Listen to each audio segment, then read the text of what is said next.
Dear students, आज हम बताने जा रहे हैं बीकॉम फाइनल ईयर के एफएमओ के अंतर्गत अगला चैप्टर, जिसमें एक शॉर्ट नोट के रूप में परीक्षा में पूछा जाता है मार्केट मेकर। मार्केट मेकर होता क्या है? बेसिकली मार्केट मेकर एक इस तरह का विशेषज्ञ होता है जिसे बाजार की संपूर्ण जानकारी होती है, और बाजार की संपूर्ण जानकारी के साथ साथ उसको सभी तरह की वो तमाम चीज़ें पता होती है जो शेयर मार्केट से रिलेटेड होती है, और वो उन्हीं के आधार पर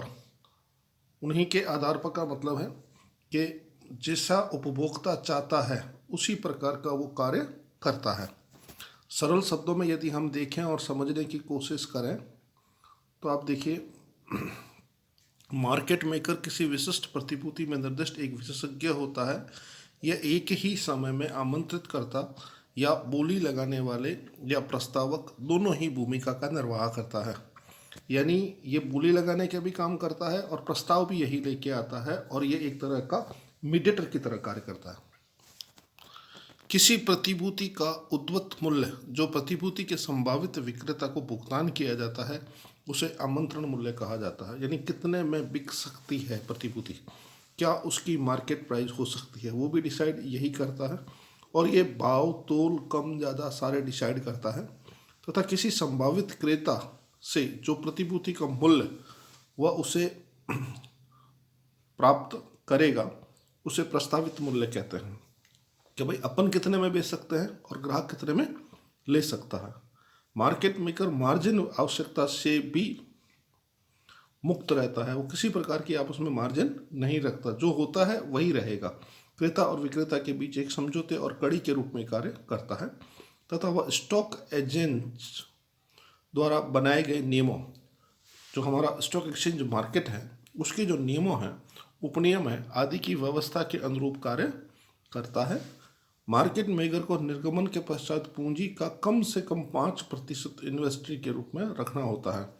जो भी मार्केट मेकर होता है, जितने की प्रतिभूतियाँ जारी हुई है उसका कम से कम 5% के बराबर उसका बैंक बैलेंस होना चाहिए, तथा कंपनी को 3 विपणन योग्य व्यवहार के आकार के लोन के क्रय तथा विक्रय दर प्रस्तावित करनी होगी। उसको ये तय करना होगा कि उसके क्रय विक्रय की प्रस्तावित दर क्या होगी, तथा क्रय और विक्रय के रूप में न्यूनतम 10% के मध्य होना चाहिए। कम से कम 10% उसको अपने पास सुरक्षित रखना होगा। वे कंपनियों को सूचन योग्य हैं, उन्हें मार्केट मेकर नियुक्त करेंगे। भारत में आरबीआई द्वारा एक योजना तैयार की गई है जिसके अंतर्गत ऐसे मेकर से वित्तीय सहायता प्रदान की जाएगी जो सेबी द्वारा नियुक्त व पंजीकृत है। ये वो व्यक्ति हैं जो सेबी द्वारा नियुक्त किए जाते हैं, और जिन्हें सेबी ने नियुक्त किया है उनको भारत सरकार आरबीआई के अंतर्गत वित्तीय सहायता प्रदान करने की भी योजना बना रही है। ये होता है मार्केट मेकर। अगला है हमारा पोर्टफोलियो सलाहकार या प्रबंधक। या पोर्टफोलियो सलाहकार होता क्या है, पोर्टफोलियो प्रबंधक है क्या? सबसे पहले हम इसका अर्थ देखते हैं। जब व्यक्ति प्रतिभूति में विनियोग किया जाता है तो यह प्रतिभूति विनियोग कहलाती है। बहुत सी प्रतिभूतियों में विनियोग किया जाए तो उसे कुल विनियोग या पोर्टफोलियो कहा जाता है। पोर्टफोलियो की प्रतिभूतियों का संयोजन कहा जाता है। पोर्टफोलियो का संयोजन या पोर्टफोलियो प्रतिभूतियाँ होती क्या है कि जब हम इन्वेस्टमेंट करने के लिए जाते हैं तो हम ये देखते हैं कि हमारा पैसा कितना सुरक्षित है, कहाँ किस रेट पे मैक्सिमम रेट कहाँ मिलेगी। तो पोर्टफोलियो सलाहकार व्यक्ति होता है जो आपके पैसे को सही समय पर सही जगह पर लगा के मैक्सिमम इन्वेस्टमेंट की गारंटी देता है। उसे पोर्टफोलियो एडवाइजर कहते हैं, प्रबंधक कहते हैं। यह सलाहकार करता क्या है? पोर्टफोलियो सलाहकार वह व्यक्ति होता है जो अपने ग्राहकों के साथ एक अनुबंध के अंतर्गत उसे सलाह या निर्दिष्ट देता है और उसकी ओर से प्रतिभूतियों का प्रबंधन कार्य करता है। जोधपुर में भी इस तरह के व्यक्ति हैं जो आपकी प्रतिभूतियों को मैनेज करते हैं।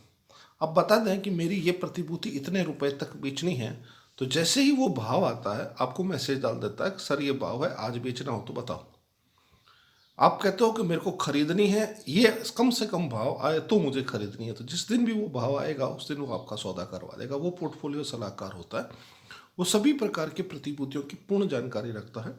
पिछले कुछ समय से इस तरह की प्रतिभूतियों के मूल्यों में जो उतार चढ़ाव आते हैं उसकी पूरी जानकारी वो रखता है, और वो ये भी बता सकता है कि किन प्रतिभूतियों के भाव भविष्य में बढ़ने की संभावना है, किसमें इन्वेस्टमेंट करने से क्या फायदा होगा, सलाह दे सकता है। मानना नहीं मानना आपके ऊपर निर्भर करता है।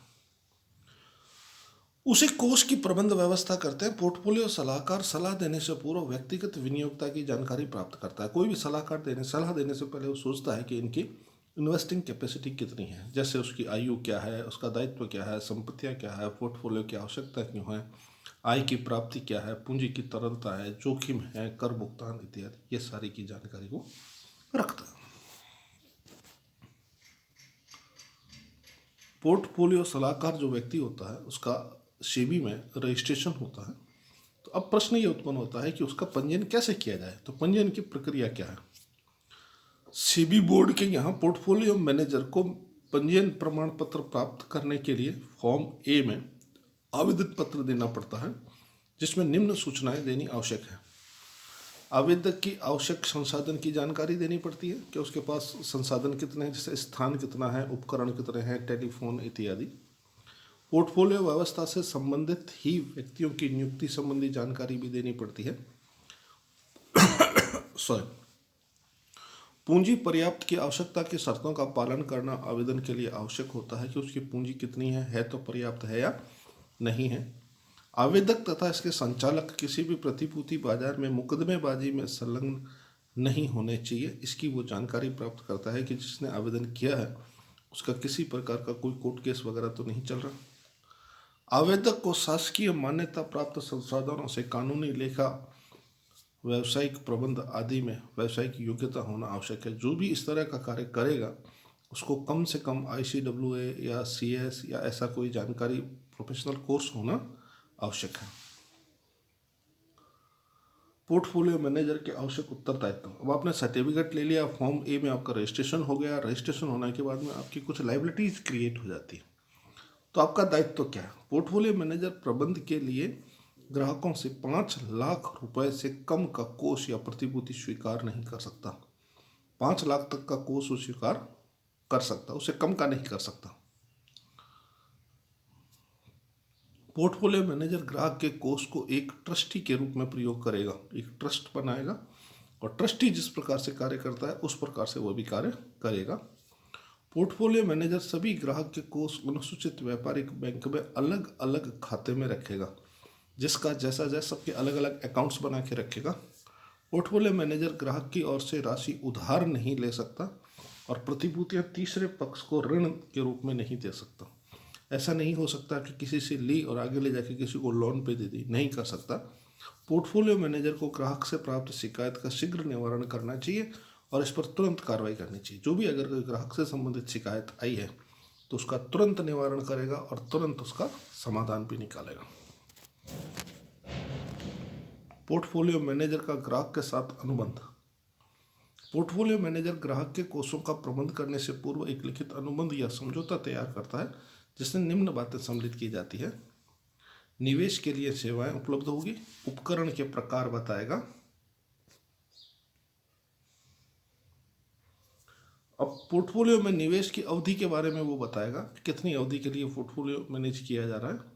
ग्राहक के द्वारा प्रतिभूतियों या कोष के आहरण की शर्तों के बारे में भी पूर्ण जानकारी देगा, कितनी प्रतिभूतियां, कितना फंड, कितने समय, वो सब बताएगा। अनुबंध की अवधि बताएगा। निवेश की जाने वाली राशि की सीमा भी बताएगा कि इस अमाउंट तक किया जा सकता है। ग्राहक को पुनर्भुगतान की प्रक्रिया बताएगा। को फीस भुगतान की जाने वाली राशि, आगे अगर मान लीजिए कहीं उसको कोई सिक्योरिटी मार्केट में पैसे जमा कराना है तो उसकी पूर्ण जानकारी वो देगा। प्रतिभूतियों की अभी राशि, कस्टडी अमाउंट अगर कोई है तो उसकी जानकारी देगा और ग्राहक के लेखा अंकेक्षणों की रिपोर्ट जमा कराएगा। इस प्रकार से ये था पोर्टफोलियो मैनेजर। 2 चीज़ें इस वीडियो में, इस चैप्टर में हमने देखी हैं। एक मार्केट मेकर होता है जो मार्केट से संबंधित सारी सूचनाएं रखता है और उसका पूरा बता दिया। मार्केट मेकर के निर्दिष्ट पश्चात कम से कम 5% रखना होगा, 10% उसको विक्रय लाभ के रूप में लेता है। पोर्टफोलियो सलाहकार क्या होता है, वो पोर्टफोलियो की सलाहें देता है। वो सलाहकार इस प्रकार के कार्य करता है। उसका पंजीयन कैसे होता है, उसके उत्तरदायित्व क्या है, इन सब के उत्तरदायित्व के बाद में पोर्टफोलियो मैनेजर का ग्राहक के साथ अनुबंध करना। पोर्टफोलियो मैनेजर ग्राहक के कोषों का प्रबंध करने से पूर्व एक लिखित अनुबंध या समझौता तैयार करता है जिसमें निम्न बातें सम्मिलित की जाती है। ये बातें हमने बताई है अनुबंध के अंतर्गत। निवेश के लिए सेवाएं उपलब्ध होगी और किस प्रकार के उपकरण के प्रकार क्या होंगे, और पोर्टफोलियो निवेश की अवधि क्या होगी, और उसके सारे ये चीज़ें इसमें इन्वॉल्व की जाती है। आज की वीडियो में हम इतना ही देखेंगे, आगे अगले वीडियो में। धन्यवाद।